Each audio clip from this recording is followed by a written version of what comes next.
আমি এখন মাননীয় সংসদ সদস্য মাওলানা দেলোয়ার হোসেন সাইদি সাহেবকে বক্তব্য রাখার জন্য অনুরোধ জানাচ্ছি। নাহমাদুহু ওয়া নুসাল্লি আলা রাসূলিহিল কারীম ওয়া আলা আলিহি ওয়া আসহাবিহি আজমাইন। আউযু বিল্লাহি মিনাশ শাইতানির রাজীম। বিসমিল্লাহির রহমানির রহিম। মাননীয় স্পিকার, আপনি এই মহান সংসদের স্পিকার হিসেবে নির্বাচিত হয় আমরা জাতীয় সংসদের পক্ষ থেকে আপনাকে অন্তরের অন্তঃস্থল থেকে মোবারকবাদ জানাচ্ছি।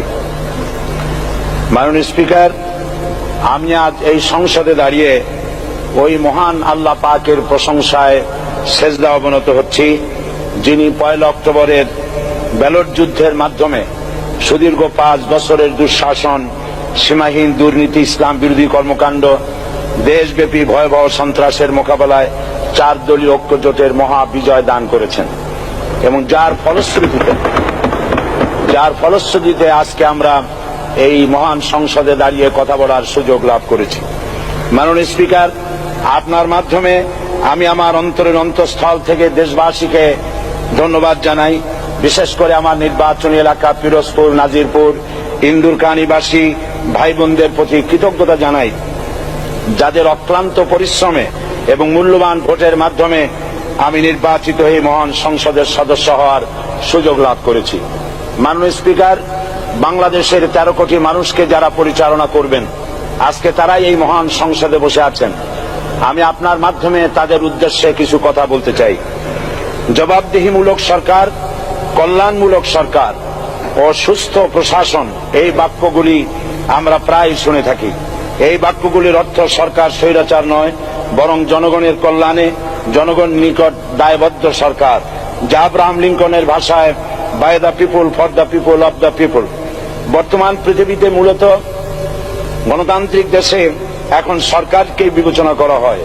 এরূপ সরকারের জনগণের সার্বভৌম ক্ষমতার উৎস হিসেবে বিবেচনা করা হয়, অর্থাৎ সংখ্যাগরিষ্ঠ প্রতিনিধিদের প্রণীত আইনই হল আইন এবং নির্বাচিত হবার পর সরকার হয়ে পড়েন সমগ্র জনগণের, আর বিরোধী দল হয় ছায়া সরকার। মাননীয় স্পিকার, সরকারকে সঠিক পথে পরিচালনার জন্য বিরোধী দলকে অপরিহার্য বিবেচনা করা হয়। বর্তমান গণতান্ত্রিক চেতনা বেশি পুরনো নয়, মানুষ মূলত রাজতান্ত্রিক স্বৈর শাসনের সাথেই বেশি পরিচিত। বস্তুত বর্তমান পৃথিবীতে গণতান্ত্রিক শাসন ব্যবস্থায় জবাবদিহিমূলক, কল্যাণমূলক, স্বচ্ছ প্রশাসনের যে কথাবার্তা আমরা শুনতে পাই, এর প্রথম উপস্থাপক হলেন বিশ্বনবী হযরত মুহাম্মদ রাসূলুল্লাহ সাল্লাল্লাহু আলাইহি ওয়াসাল্লাম। বর্তমান গণতান্ত্রিক ব্যবস্থাপনার সাথে ইসলামের মূল পার্থক্য হল সার্বভৌমত্বের ধারণা নিয়ে। ইসলামের দৃষ্টিতে সার্বভৌমত্বের মালিক জনগণ নয়, মালিক হলেন আল্লাহ রাব্বুল আলামিন। কিন্তু সরকার গঠন ও পরিচালনা জনগণের ইচ্ছার ভিত্তিতেই হতে হবে। জনগণের ইচ্ছার বিরুদ্ধে ক্ষমতায় থাকার অধিকার ইসলামের স্বীকৃত নয়। মাননীয় স্পিকার, সাধারণত লক্ষ্য করা যায় সরকার, সরকারি কর্মকর্তা ও কর্মচারীবৃন্দ জনগণের উপর নানাভাবে জুলুম, নির্যাতন বা শোষণ করে থাকে। জনগণের খাদেম না হয়ে তারা হয়ে পড়েন জনগণের প্রভু।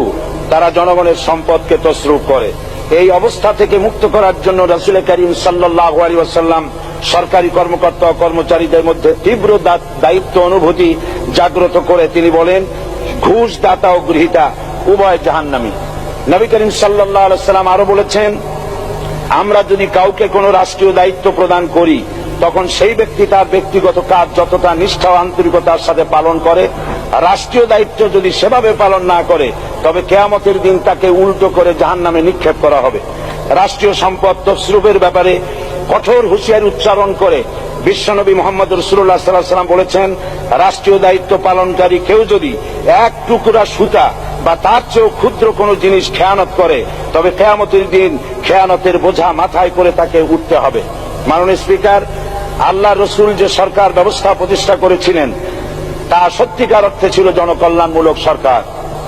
তার সরকারের দায়িত্ব পালনকারী ব্যক্তিবর্গের মধ্যে চরম দায়িত্ব অনুভূতি জাগ্রত করে দেওয়া হয়েছিল। এটা সম্ভব হয়েছিল কেবলমাত্র আখিরাতের তীব্র বিশ্বাস ও মহান আল্লাহর দরবারে জবাবদিহিতার অনুভূতির মাধ্যমে। মানুষের নিকট জবাবদিহিতা পাশ কাটিয়ে যাওয়া যায়, কিন্তু আল্লাহর নিকট জবাবদিহিতা পাশ কাটানোর কোনো সুযোগ নেই। মাননীয় স্পিকার, নবী করিম সাল্লাল্লাহু আলাইহি সাল্লামের সরকার ব্যবস্থাপনায় সবাই যেমন আইনের দৃষ্টিতে সমান অধিকার ভোগ করেছে, ঠিক তেমনি ভাবে রাষ্ট্রের নাগরিক হিসাবে সবারই মৌলিক চাহিদাসমূহ পূরণ হয়েছে। ঋণগ্রস্ত এতিম অসহায় জনগণ রাষ্ট্রীয় তহবিল থেকে সহযোগিতা লাভ করেছে। মূলত এটা জনকল্যাণমূলক সরকারের ধারণা বিশ্ববাসী তখনই প্রথম অবলোকন করে। মাননীয় স্পিকার, নবী করিম সাল্লাল্লাহু আলাইহি সাল্লাম সরকারি কর্মকর্তাদের বিরুদ্ধে কোনো অভিযোগ পেলে তখনই ব্যবস্থা গ্রহণ করতেন। আইনের চোখে সবাই সমান এবং এ কারণেই শাসকদের আত্মীয় স্বজন কারো পক্ষে সম্ভব ছিল না জনগণের উপরে জুলুম করা। খলিফা ওমর রাদিয়াল্লাহু তাআলা আনহুর এক ছেলে অপরাধী প্রমাণিত হলে সে দণ্ডভোগ থেকে রেহাই পায়নি, এমনকি এতে তার মৃত্যুদণ্ড হয়েছিল। আবার খলিফা নিজেকে আইনের ঊর্ধ্বে মনে করতেন না, তাই বর্ম চুরির ঘটনা আলী রাদিয়াল্লাহু তাআলা আনহু কাজীর দরবারে সাধারণ ফরিয়াদির মতো উপস্থিত হন। নিজের ছেলে ও চাকরের সাক্ষী যথেষ্ট না হয় কাজী খলিফার বিপক্ষে রায় দেন। এখানে বিচার বিভাগ ছিল সম্পূর্ণ স্বাধীন এবং শাসন বিভাগের নিকট তার কোনো দায়বদ্ধতা ছিল না। মাননীয় স্পিকার, এসব হলো ইতিহাস। মুসলমান আজ অনুসরণ করতে চায় না তাদের অতীতের গৌরবোজ্জ্বল কর্মপদ্ধতিকে। সে এখন কাফির মুশরিকদের কিরানক স্বার্থ পূজারী আখেরাতে জবাবদিহিতা শূন্য বাগাড়ম্বর এক জাতি। মাননীয় স্পিকার, যে জাতির এক পূর্বসূরি মাথায় আটার বোঝা বহন করে নিয়ে চললেন আর বলে গেলেন, মানুষ কেন, ফোরাতের কূলে যদি একটি কুকুরও না খেয়ে মারা যায় তবে এই ওমর রাদিয়াল্লাহু তাআলা আনহুকে কিয়ামতের দিন আল্লাহর দরবারে জবাবদিহি করতে হবে। আর আজ সেই জাতির দায়িত্বশীলরা জনগণকে অভুক্ত রেখে তাদের মুখের গ্রাসে ভাগ বসায়। জনগণ তাদের নিকট উপস্থিত হলে মনে হয় যেন গোলাম প্রভুর দরবারে উপস্থিত হয়েছে, আর অহেতুক উৎকোচ দাবি করে তাদের উপর জুলুম করছে। আর আল্লাহ পাক জালিমকে কখনোই পছন্দ করেন না। মাননীয় স্পিকার, আমি দৃঢ়ভাবে আশা করি এই অবস্থা কাটিয়ে উঠিয়ে আমরা রাসূল করিম সাল্লাল্লাহু আলাইহি সাল্লাম কর্তৃক প্রদর্শিত রাষ্ট্র ব্যবস্থার অনুসরণ করে একটি সুখী সমৃদ্ধশালী আধুনিক ইসলামী রাষ্ট্র পরিণত করে বাংলার প্রিয় জন্মভূমি বাংলাদেশকে আজ গোটা বিশ্বব্যাপী শোষণ, নির্যাতন, হানাহানি, অশান্তির মধ্যে, তাই আজ পৃথিবীর অধীর আগ্রহে অপেক্ষা করছে ইসলামের আলোকে এমন এক রাষ্ট্র ব্যবস্থার যেখানে দায়িত্বশীলরা আল্লাহ তাআলার কাছে জবাবদিহিতার পাশাপাশি জনগণ নিকটও জবাবদিহি করতে বাধ্য হবে। মাননীয় স্পিকার, অনেক ত্যাগ ও তিতিক্ষার রক্তের বিনিময়ে গড়ে উঠেছে আমাদের গণতান্ত্রিক প্রতিষ্ঠান এই জাতীয় সংসদ। এই সংসদের সম্মান রক্ষা করার দায়িত্ব আমাদের সবার। গণতান্ত্রিক চর্চা, গণতন্ত্র প্রতিষ্ঠার স্বার্থে আমি আজ প্রধান বিরোধী দল আওয়ামী লীগকে সকল হিংসা, বিদ্বেষ ও পরাজয়ের গ্লানি ভুলে গিয়ে সংসদে যোগদানের উদাত্ত আহ্বান জানাচ্ছি। পরিশেষে আমি আপনার মতো সর্বজনশ্রদ্ধ একজন মার্জিত ও সুশিক্ষিত ব্যক্তিকে এই মহান সংসদের স্পিকার হিসাবে লাভ করে আমরা আনন্দিত হয়েছি। আমাদের সংবিধানের সংরক্ষণ, সমর্থন ও নিরাপত্তা বিধান এবং আপনার অভিভাবক সুলভ নিরপেক্ষ আচরণ ও সংসদকে ধন্য করবে বলে আমরা বিশ্বাস করি। আপনাকে ধন্যবাদ। আসসালামু আলাইকুম ওয়া রাহমাতুল্লাহ। মাননীয় সদস্য মাওলানা দেলোয়ার হোসেন সাঈদী সাহেবকে আপনার তথ্যপূর্ণ ইসলামিক মূল্যবোধ সহ মূল্যবান বক্তব্যের জন্য ধন্যবাদ।